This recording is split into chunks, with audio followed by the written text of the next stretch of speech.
Assalamualaikum warahmatullahi wabarakatuh. Kami dari kelompok 12 dengan saya sendiri Sofiatul Fitriyah dan rekan saya Lazman Auzan. Di sini kami akan menyampaikan materi untuk memenuhi tugas mata kuliah Teknik Presentasi, Negosiasi dan Mujadalah. Materi yang akan kami sampaikan kali ini adalah unsur dan prinsip negosiasi. Untuk materi yang pertama adalah materi unsur negosiasi yang akan disampaikan oleh saya sendiri. Oke, unsur-unsur penting dalam negosiasi.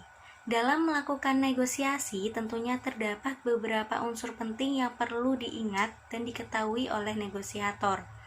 Menurut Patton, di dalam bukunya terdapat 7 unsur penting negosiasi, yaitu kepentingan atau minat, legitimasi, hubungan, alternatif, opsi, komitmen, dan komunikasi. Unsur-unsur tersebut tentu saja saling berkaitan satu sama lainnya demi tercapainya tujuan dalam proses negosiasi. Oke, untuk yang pertama, saya akan membahas mengenai kepentingan. Dalam melakukan negosiasi, tentunya terdapat kepentingan tertentu, baik dari pihak negosiator maupun dari pihak penerima tawaran. Hal tersebut meliputi uang atau materi, rasa hormat atau saling menghargai, hingga keputusan yang adil. Dalam unsur pertama ini, biasanya kedua belah pihak memiliki kepentingan serta keinginan yang berbeda, namun memiliki tujuan yang sama. Ada sebuah contoh kasus, yaitu ketika seseorang penjual tanah hendak menjual tanahnya kepada seseorang untuk mendapatkan keuntungan dengan menaikkan harga dari harga yang ia beli sebelumnya. Dengan begitu, penjual tanah mendapatkan keuntungan atau laba. Nah, sementara itu dari pihak pembeli membutuhkan tanah itu untuk ia gunakan sebagai tempat tinggal. Nah, perbedaan kepentingan tersebut tentu akan membutuhkan proses negosiasi antara satu sama lain. Hal tersebut tentu dapat diselesaikan dengan saling memahami kepentingan antara satu sama yang lainnya. Oke, untuk yang selanjutnya, yang kedua, yaitu legitimasi. Dalam proses negosiasi tentunya dibutuhkan legitimasi berupa standar atau aturan yang digunakan untuk menentukan bahwa opsi atau proposal atau perjanjian yang digunakan itu adil antara kedua belah pihak atau tidak. Dengan menggunakan standarisasi yang adil, dalam arti tidak ada sebelah pihak yang dirugikan, maka akan menumbuhkan rasa saling percaya antara kedua belah pihak. Hal tersebut tentu akan mempermudah tercapainya tujuan dalam memutuskan kesepakatan. Untuk yang selanjutnya, yang nomor 3, yaitu alternatif.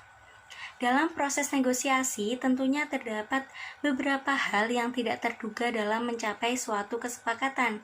Kegagalan dalam melakukan negosiasi tentu sangat memungkinkan terjadi. Dalam hal ini, seseorang negosiator harus sudah memikirkan rencana lain sebagai alternatif jika negosiasi yang dilakukan gagal. Yang selanjutnya, yang nomor 4, yaitu komitmen. Seperti yang kita ketahui, komitmen merupakan kesepakatan awal yang telah dijanjikan di awal dan tetap harus dijaga hingga tujuan kedua belah pihak bisa tercapai. Contohnya yaitu ketika kita melakukan wawancara kerja, tentu terdapat beberapa kontrak atau perjanjian yang perlu kita sepakati di awal dan dijaga dengan komitmen yang baik. Jika salah satunya melanggar, maka akan ada sanksi tertentu yang diberikan. Selanjutnya, yang nomor 5, yaitu komunikasi. Dalam proses negosiasi, tentu seorang negosiator akan melakukan komunikasi kepada pihak penerima tawaran untuk menyampaikan maksud dan tujuannya.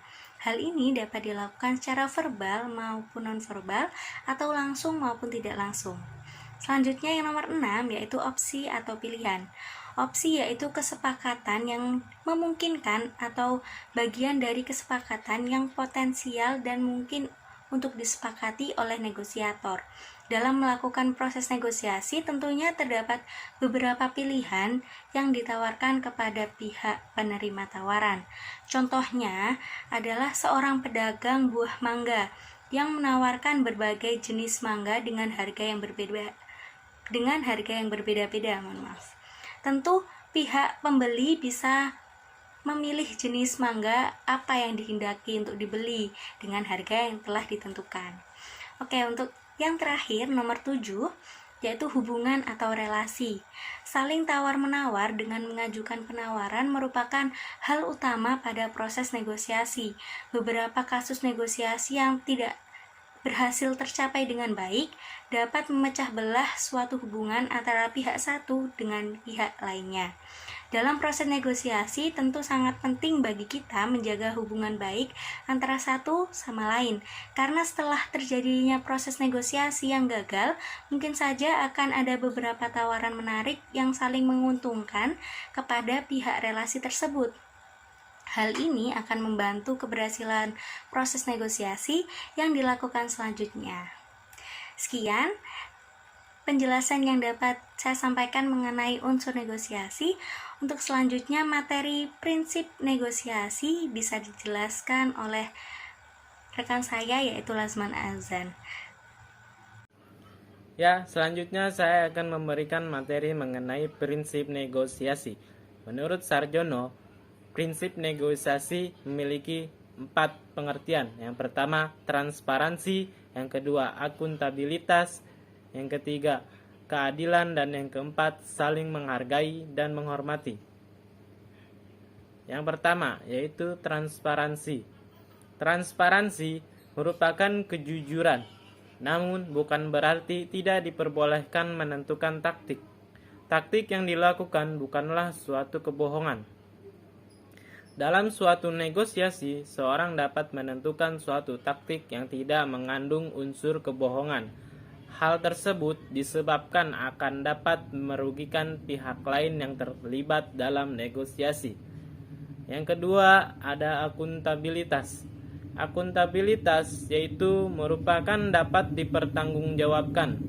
Artinya, seseorang yang melakukan negosiasi hendaknya konsekuen dengan yang dikatakan. Dengan konsekuen atas apa yang dikatakan, maka pihak-pihak yang melakukan negosiasi tersebut dinilai dapat dipertanggungjawabkan perkataannya. Akibatnya, pihak yang diajak bernegosiasi akan memberikan kepercayaan terhadap orang tersebut. Selanjutnya, yang ketiga yaitu ada keadilan. Yang dimaksud keadilan di sini yaitu pembagian porsi dalam suatu kerjasama harus adil. Dalam negosiasi, hendaknya tidak memberikan pihak oknum tertentu yang dinilai lebih memiliki kepentingan. Dan yang terakhir ada saling menghargai dan menghormati. Ini bertujuan untuk membina hubungan baik dengan partner. Sikap saling menghargai dan menghormati hendaknya juga ditunjukkan ketika melakukan negosiasi. Ketika ada yang menyampaikan pendapatnya, hendaknya pihak lain yang mendengar juga menghargai dan menghormati apa yang disampaikan. Bagaimana cara menunjukkan sikap tersebut? Salah satunya dengan cara tidak memotong pembicaraan ketika ada yang menyampaikan suatu pendapatnya. Karena perbuatan yang demikian dinilai kurang menghargai seseorang ataupun kurang menghargai orang lain. Ya, sekian dari saya mengenai penjelasan dari materi prinsip negosiasi. Selanjutnya, saya akan kembalikan kepada Sofi. Sekian presentasi dari kelompok kami, kurang lebihnya kami mohon maaf. Wassalamualaikum warahmatullahi wabarakatuh.